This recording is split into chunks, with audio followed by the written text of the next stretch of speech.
thought you were safe, the terror continues with another chilly tale tonight on USA Network's Saturday Nightmares.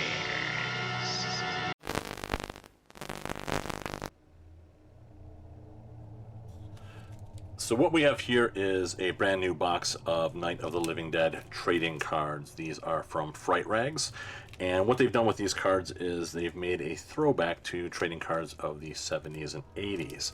Printed them on retro style chipboard stock, as well as wrapped them in genuine wax packs, which hasn't been done in about 20 years or so. So this is going to be really fun to do. We're going to break this right now. Fright Rags has done multiple series of trading cards for other movies. I think the first one they did was Reanimator. Then they've done Child's Play. They've done Halloween recently. I think they did Silent Night, Deadly Night, House of a Thousand Corpses, and Dawn of the Dead. So I think those are the ones that they've done thus far. I'd really like to see them do the Fog. I think the Fog set of trading cards would be really cool. The thing about that is there are still quite a few people from the Fog that are still with us, so it would be really cool to get some of their autographs. So we're going to break this open and see what we get.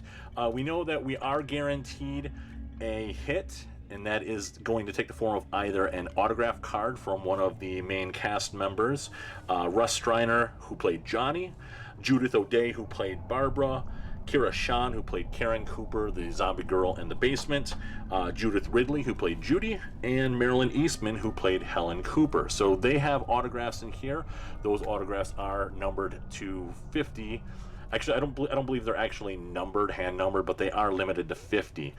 The other hit in this that is possible is a George Romero artist print. So it's a sketch print. It's not an actual sketch card, but that is limited to 25, so it is pretty rare. I'm hoping for an autograph because I collect cards, and having a card that's limited to 25 that isn't a sketch, an actual sketch or an autograph, isn't that big of a deal to me, so I'm hoping to pull an autograph. I do not have any autographs from any of the individuals from this movie, so any autograph will be a brand new one for me. There is also a printing plate box topper in here as well, so as soon as we open this, right on the top there will be a printing plate. The printing plates are the actual metal printing plates that they use to make the trading cards. So we're going to break this open and see what we get. So there has been other trading cards that were made for Night of the Living Dead. None of them were all that popular. I want to say they weren't, you didn't see a lot of them around. I think this is probably the first set where we're seeing something that's actually quite accessible. There was a set from 1987 that came out that was black and white. That was the Rosem set, and that was limited. I think there was only 50 cards in that set, and that wasn't that popular. And then there was a couple series that came out in the mid 80s, 88, and I think there was another set in 90 from a company called Imagined Infantico, and they had autographs in that set, which was really rare at the time, and you could actually get a George Romero autograph out of those cards. There was two different sets they did. The 88 set, which was green bordered, and then a 90 set that was red bordered, and there was 5 autographs in those, and including in that set was the George Romero autograph. So we see right on the top here we have our printing plate box topper, which is the in memoriam card for Dwayne Jones, our hero Ben. So that's kind of a nice hit. See on the back here, this is a printing plate for the yellow card. So there's actually 3 printing plates for every card. There's a yellow, a blue, and a red printing plate. Actually 4, I'm sorry. There's a black one as well. So there's actually 4 printing plates for each card that they make in the set. So you see it is numbered, card number 71, and it is numbered 1 of 1, and printed by Sidekick Labs. And I think they're the ones who also do the packaging as well for the cards. So we'll put that one to the side for right now. and just dig right in. I do like these because they are a throwback to the cards from the 70s and 80s that I grew up with. Topps would put out these wax packs, which they stopped doing once collecting really took off in the late 90s, and they did it as a way to combat counterfeiting and pack searching. So the one thing about these Fright Rags wax packs is that they're actually a little bit more waxy than the Topps packs from the 70s and 80s. So I would have to think that over time you're going to see a lot more of the cards that Fright Rags put out. If they sit, if there's any humidity or heat, they're going to get a lot of wax damage to the back here, and maybe even to the front card as well, because these are pretty waxy. I don't feel that people are going to be sitting on these like they do baseball cards or other sports cards. I don't know if there's going to be a huge secondary market for the base cards in this, probably for the autos. So they may sit on someone's shelf for a while, and there may be that potential for some wax residue coming off on the cards. But other than that, I like the idea of doing throwback wax packs. I think it's something that a lot of us grew up with, and we just don't see it anymore. And I think it's really, really cool that they did that. I mean, you can just look at this and see that it is very shiny, very waxy. It's got that old school wax pack feel, but a little bit waxier than what Topps would do, but still very, very cool stuff. So let's get into the cards and see what we get. So we have the Bill Hinsman card here. This is actually a sticker, and looks like every pack does have a sticker as well as the trading cards. And so we have these green borders. I'm not sure if this is a parallel or if this is just the behind the scenes cards. They have these green borders. So we got a sticker card, a behind the scenes card, the in memoriam set, which is a black border. This is for all the individuals that were involved in the production of the movie that have passed away. Here is the man himself, George Romero. And then we have the base cards, which it looks like they're probably all going to be sideways. So, Ben, here's another behind the scenes card. So I'm thinking that this behind the scenes card here that I got is one of the parallel cards. The green border, you can see obviously there's Judith Ridley wearing, it looks like an Atlantic City sweatshirt. She did not wear that in the movie, so it's behind the scenes. And there's a young George Romero right there with looks like a paint can. I don't know if they were using that for blood or whatnot, but that's the parallel behind the scenes card. And in this box, you're guaranteed to get 2 full base sets, which is 81 cards.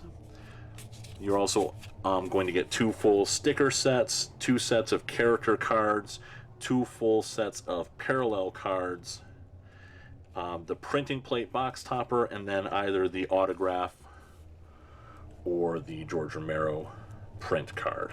So we'll go through these and see what we get and see if we can find an autograph.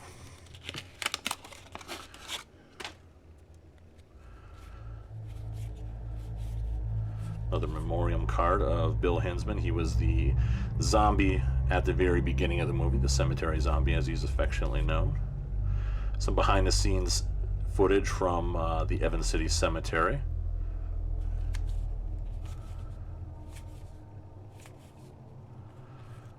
And if there's ever any one line from Night of the Living Dead, even if you've never even seen Night of the Living Dead, you know this line: "They're coming to get you, Barbara." The one thing that I was really surprised at when I first seen this card, or seen that this card was going to be in a set, I didn't realize Barbara was spelled like that. Kind of weird to see it spelled oddly like that. Usually we spell it with another A in there at the end.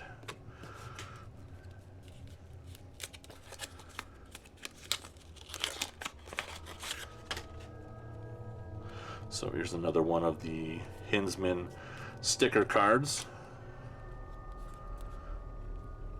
One of the base parallel green cards.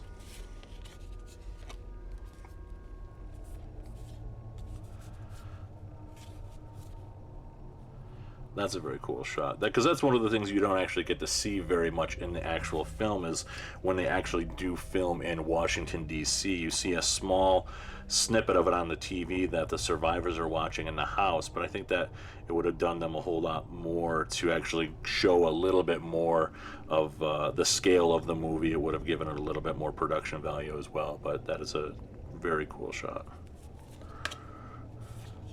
Starting to get a little bit of some extras here, which you're going to get 2 full base sets in here, so that's expected.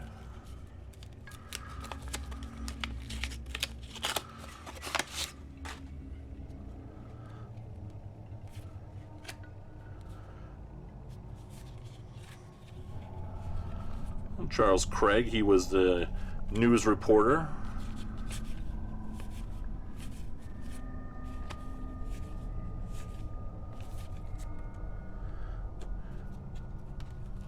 One of the things that definitely sets Night of the Living Dead apart from a lot of other films in the horror genre is it was kind of like the first of a genre. It was a first of a kind. It was kind of like the movie that was the thing before it was a thing. And Romero him and Russo kind of invented the rules of what zombies were all about. How they were portrayed previous to that was more of like voodoo type of, it wasn't supernatural at all. It was more or less voodoo through voodoo powder or some sort of incantations. With these zombies, there was no actual definitive answer as far as why they were doing what they were doing. And so at the end of the day, I think it kind of added a little bit more of some fear to the zombies, and trying to figure out what it was that made them come back to life. And there was a little line, a throwaway line in the movie about a space probe that was coming back from space that may have had something to do with it, but there was never any real answer as to why the dead were returning to life. Oh, right there. And there it is. A Judith O'Dea autograph inscribed with Barbara. So it was unexpected. I'm glad I got that. So there it is. The hit is indeed an autograph. So very pleased with that. Yeah, a big part of the movie without having a whole lot of dialogue. The movie does kind of, it does center around her for the first third of the movie. And yeah, so there it is. A Night of the Living Dead authenticated autograph from Fright Rags.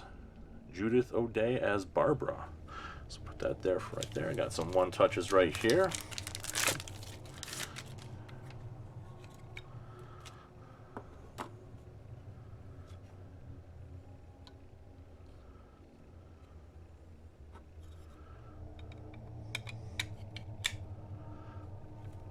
So there it is, our Judith O'Dea Night of the Living Dead on-card autograph, limited to 50. I've seen some of these starting to pop up on eBay. The cheapest one I saw was a Judith Ridley auto, Judy from the movie. That went for 40, a buy it now. I've been seeing others popping up for 180, 175 for the Marilyn Eastman. But none that have actually sold yet. So it'll be interesting to see what the market is going to be for these. Obviously, there is a built-in fan base, but a lot of times the fan base for horror doesn't really cross over with trading cards. So the demand for the autos, I don't know. We'll have to see where it goes. It'll be interesting to see also what the George Romero print card goes for, considering that, yes, it is limited, but it's not. There's our checklist. Considering that it is limited, but it's not an actual sketch, it's not an actual autograph, it's not a relic, it's not an actual hit. So it'll be really interesting to see what the prices on that one will be. And so here you see on the back of the checklist, they do list Ghoul cards, character cards, director cards, the in memoriam cards, and then specialty card autographs, Helen Cooper, Karen Cooper, Tom and Judy. It's interesting on the checklist that they don't have Russ Streiner or Judith O'Day listed on there. So it's kind of interesting. So I don't know if they were maybe late additions to the cards that they weren't able to get on the checklist in time.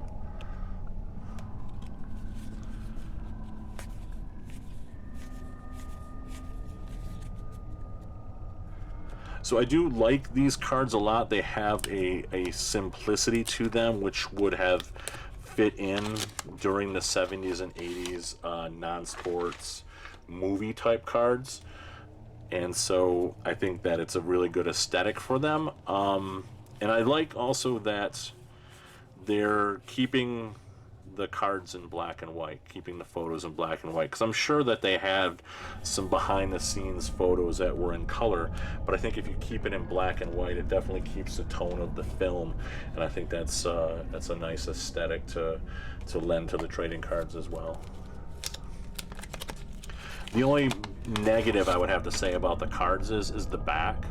It's very plain. There's a lot of room there that could have been, you could have put a border on there and added some imagery down here, even if it was watermarked imagery in the background. That's one thing that I would have done differently if I would have designed these cards, is done something different with the back. But I think they did a pretty decent job, and I'm assuming that's the same person who designed the front designed the back, and kind of kept that simplicity together with the front of the card.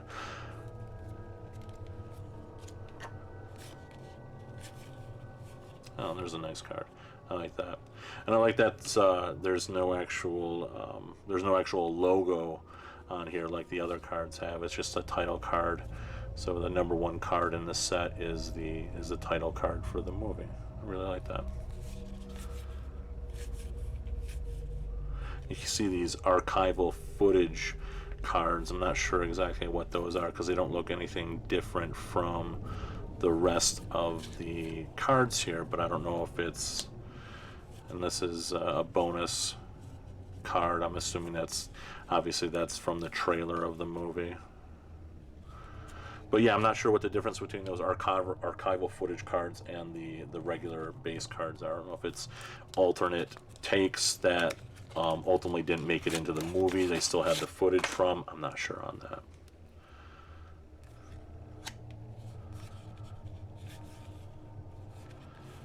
And George Costanza, the sheriff, one of the most memorable lines in the movie, even if it is kind of a silly line, is, yeah, they're dead.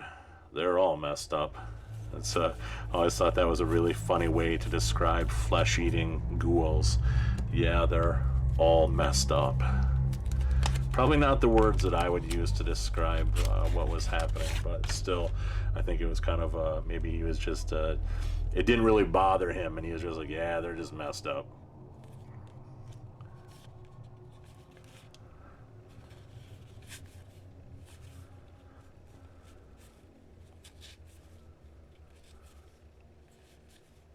So we're seeing quite a few doubles here. So like I said, you get at least two full sets of everything when you buy one of these wax boxes.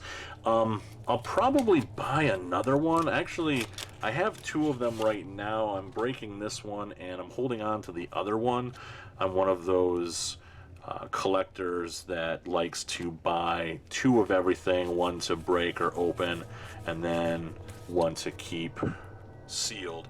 So I have a really in nice shape box of the cards here that Fright Rags sent me in addition to this one. This box had a little bit of outward damage to the box, so I broke this one, but I'm gonna keep the other one and probably order another box just to see if I can pull another autograph. So I think that would be pretty cool. And then any of the other autographs that I don't end up getting through boxes, I'll probably just have to track them down on eBay and pay a little bit more for them. I figure if you pay less than what it costs to buy a box for an autograph, then that's a pretty decent price. So we'll see what the market dictates on those and how much the cards, the autos go for on eBay and secondary markets. So yeah, definitely a very cool card set. I've only opened packs of Fright Rags cards before in the past. I've never opened a full box in the past, so this has been really cool to kind of go through and see all the different cards that are available. The only cards I had previously opened in the past were the Evil Dead cards, even though I actually have a couple boxes of the sealed product.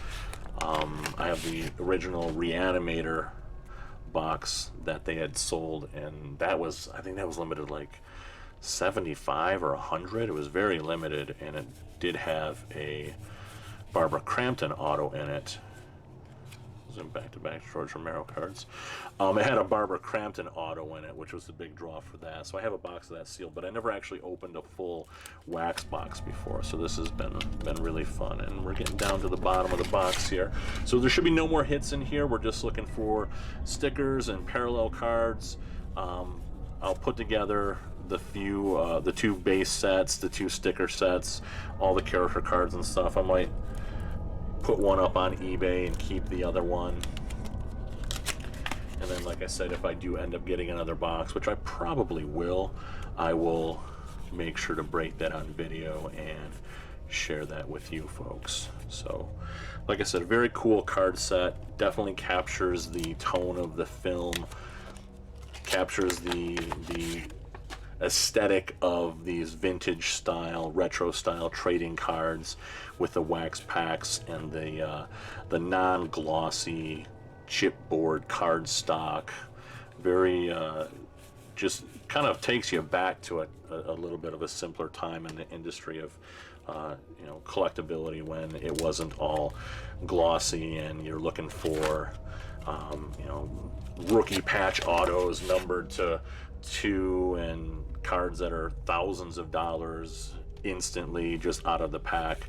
This was a time when you weren't looking for autographs or hits. You were just looking for the cards that told the story of the movie on the back or whatever it was, and just kind of had a nice simple sensibility about it. Now the hobby, collecting trading cards in general, the hobby is just like a runaway freight train, especially with sports cards right now.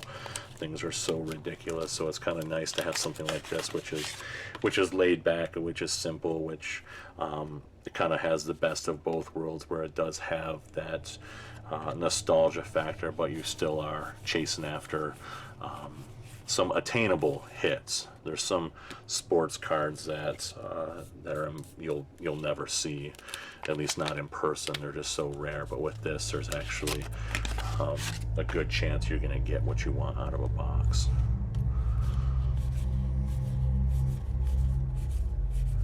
So yeah, the last I checked, and this is, I'm making this video right after the 4th of July.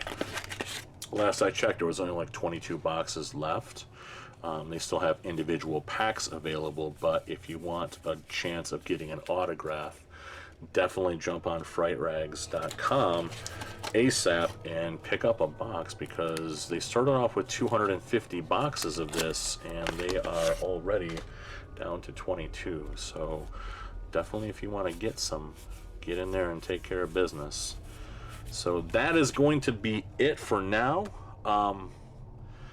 Thanks for anybody who watches this. This is my first actual break on camera. I've opened cards and videotaped it for friends, and never put anything online before, so this is the first time putting anything online.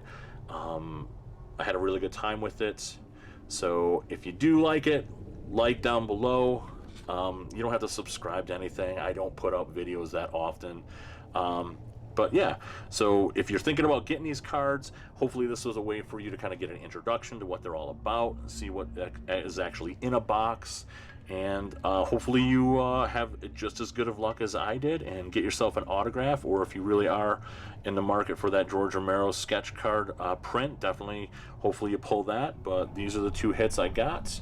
Got the Judith O'Dea on-card Barbara inscribed autograph out of 50, and then the 1/1 Dwayne Jones in memoriam printing plate. So thanks, and I'll catch you later.